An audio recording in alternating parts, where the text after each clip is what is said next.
जय भीम, नमो बुद्धाय सभी लोगों को। बोलने पाते तब क्यों बोलते तो छोटा बता। आज हमारे बीच में नहीं टोकते हो कि छोटा करना। धर्मगुरु ये बताइए धर्माचार्य बाबूजी तोताराम जी हैं साथ में, और बुद्ध के बारे में काफ़ी सर को जानकारी है।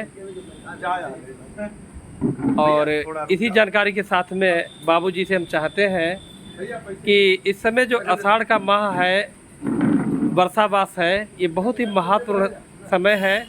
और इस समय में भिक्षुगण और उपासकों को क्या करना चाहिए, क्या नियम अपनाना चाहिए, किस तरीके से अपना जीवन व्यतीत करना चाहिए, उसके बारे में सर जी कुछ बताएं, जिससे सभी लोगों को जानकारी मिले और मार्गदर्शक हो।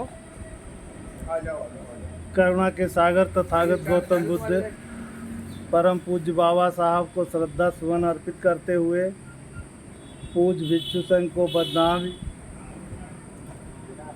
हमारे बाबूजी श्रद्धे भगवंत राम जी बीएसआई के जिला अध्यक्ष श्रद्धे राम सेवक जी, एडवोकेट सुरेश पाल सिंह तथा सभी धर्म अनुयायियों, जैसा कि तथागत बुद्ध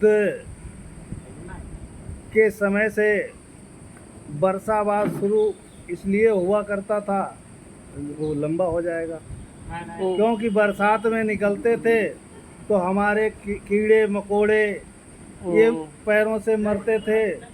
घास भी जो है ये भी दब करके मर जाती थी। इसलिए तथागत बुद्ध ने बाद में जब भिक्षुगण चारिका पर गए तो अन्य साधुओं ने कहा कि ये कैसे साधु घूम रहे हैं कि ये वर्षावास नहीं कर रहे हैं।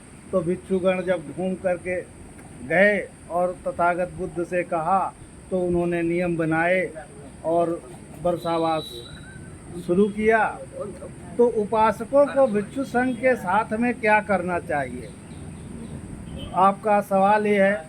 हमें वर्षावास के समय में भिक्षु संघ को भोजन दान के लिए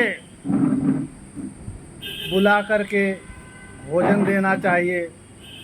अगर भिक्षु बीमार है तो उसकी दवा की व्यवस्था करनी चाहिए। अगर भिक्षु को पानी आदि की व्यवस्था नहीं है तो उसकी भी व्यवस्था करनी चाहिए। भिक्षु के पास में बिस्तर वगैरह नहीं है वर्षावास के समय तो उसकी व्यवस्था करनी चाहिए। यानी भिक्षु की सभी भी व्यवस्था देख रेख उपासकों को करना चाहिए। दूसरी बात, भिक्षु संघ को वर्षावास में ये नहीं है कि एक दूसरे से मैत्री करुणा मैत्री से रहें, और जिसको भी ज्ञान है तो वो दूसरे भिक्षु से बूझ करके उस ज्ञान को प्राप्त करे। इसलिए ये वर्षावास होता है। भिक्षु संघ आपस में मैत्री में रहें, एक दूसरे से वार्तालाप करें, जिससे जो है एक दूसरे का ज्ञान सीमित पहुंचता रहे दूसरे पे। क्योंकि वो बता रहे कि बहुत लंबा सॉरी ये नहीं कहना चाहिए, तो बहुत लंबा वाकई में हो जाएगा, हम बोलते रहेंगे।